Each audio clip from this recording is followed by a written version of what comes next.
They made very, very strong shields, and they would bunch together, and they would kind of lock their shields so that not one blade could get between them and kill one of them.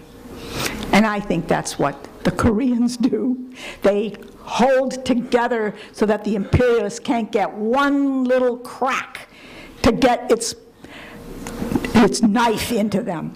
The DPRK has many seasoned revolutionary leaders. You got to believe it. They've learned how to deal with the U.S. militarily, diplomatically, and politically. They are united now behind Kim Jong Il. And they also supported the very difficult decisions that were made by Kim Jong Il to put defense of the DPRK first. And I say difficult because you gotta understand what kind of a country North Korea is. It's only half, remember, of what was one country. The northern half, the mountainous half, the colder half, where 80% of the land is mountains or very little narrow valleys between the mountains. South Korea is much more, it's got mountains, but nothing like the north, and it's much more fallow, broad fields, grows a lot of rice, vegetables, fruits, everything. Not in the north. When Korea was divided, it was like cutting New York off from, Florida, Georgia, California. What would we do in the wintertime if we didn't have, and now South America with everything that's imported? We'd be eating potatoes, wouldn't we? We'd be hungry. We'd be damned hungry. Well, the DPRK is like that, and you're always hearing this, their food problem is being presented as something like they don't want to solve it or they don't care. The leaders are eating.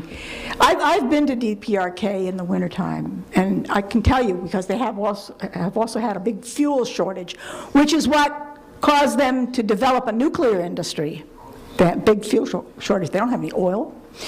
The lights were out, for everybody. I mean, there would be blackouts and stuff like that for everybody. It wasn't just, one part of the civilization living high, the rest of the people suffering.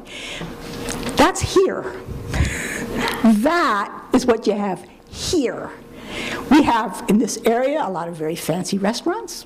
You see a lot of people in there eating very expensive meals, but you know that in the outer boroughs, there are people who, maybe half at least of the population of the city who are not getting an adequate income to be able to eat properly, hold on to their homes, get medical attention when they need it.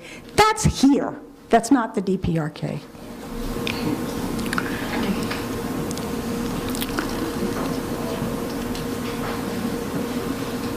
In the DPRK, what was the revolution? What is a revolution like the one they had in the DPRK? It was a complete turning over of social relations. Land that had belonged to landlords belonged to the people. The commerce became the ownership of the people. They built up a lot of factories, and they had some industry in the north, even before the revolution. It became the property of the people. The banks became the property of the people. It was all under the control of a government that was a communist government, and that planned the economy. And they made big advances, let me tell you, in spite of the fact that they were so devastated by that war. They made big advances so that in the 1960s, the standard of living in the North was higher than it was in the South for the working class. Thank you. So it exerted a lot of pull, but at that time, there was a fascist military dictatorship in the South, one after another. And people in the South couldn't say anything about the DPRK. They couldn't have a postcard with a picture of Pyongyang, which is the capital city. That would send you to jail. That's what it was like in the South.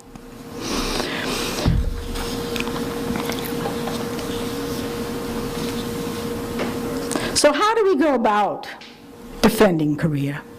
We do it by, we don't have to do it by saying everything exactly the way the Koreans say it. They speak another language, they have other traditions. They are building their revolution their way. But we tell the truth about this whole historic period and what the U.S. has done and how they forced, when I talked about difficult conditions, I don't think I finished making that point.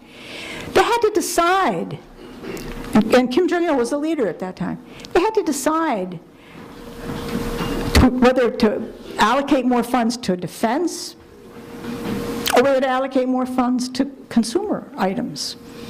And they made the difficult decision of defense.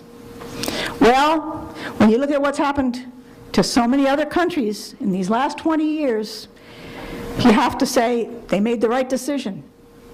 They have not yet been attacked by the U.S. in the way that the U.S. would go after them if they thought they could get away with it, or get South Korea to do it, because that would be the most likely thing. So we tell the truth to the people again and again and again, and it's hard. One big reason is because the Korean War took place at a time when the U.S. was in the depth of political reaction. There wasn't much of a movement at that time to answer all the lies.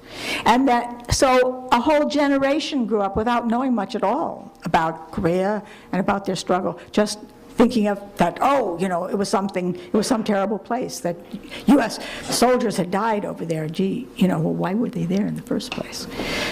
But, you know, people don't always think that way unless their consciousness is raised.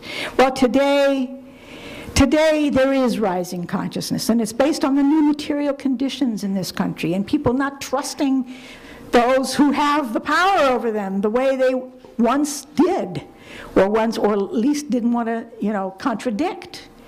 And there's rising consciousness, and we need to explain, I think, to anybody who will listen, why it is that the U.S. government and all its institutions take such a violently anti-Korea position, and why it's to the advantage of the movement here to stick up for Korea and explain it and offer them our solidarity, and also explain to people here that any victory for imperialism is a defeat for us, the workers. Any victory for imperialism. Wherever they go and have a victory, that's one more part of the world they can exploit, they can lower our wages, they can take their industry there. And workers here need to know that. They have many years ago, there was a very prevailing concept that, well, wars brought jobs, wars brought better conditions, so maybe wars weren't such a bad thing. Nobody, I don't think, takes that too seriously anymore, or a lot of people who might have at one time don't take that very seriously anymore, but they have to hear it specifically about Korea. That we need to defend Korea the way we defend Cuba, the way we defend Vietnam, because they are countries trying to build socialism, but also the way we defend any developing country that has tried to struggle its way out of a colonial oppression and has become the target to be pushed back down again by the imperialists. So I say, long live the DPRK, best wishes to Kim Jong-un, and let's look forward to raising consciousness in the movement here, first of all, on what it is that the U.S. wants to do to Korea and why we should defend it.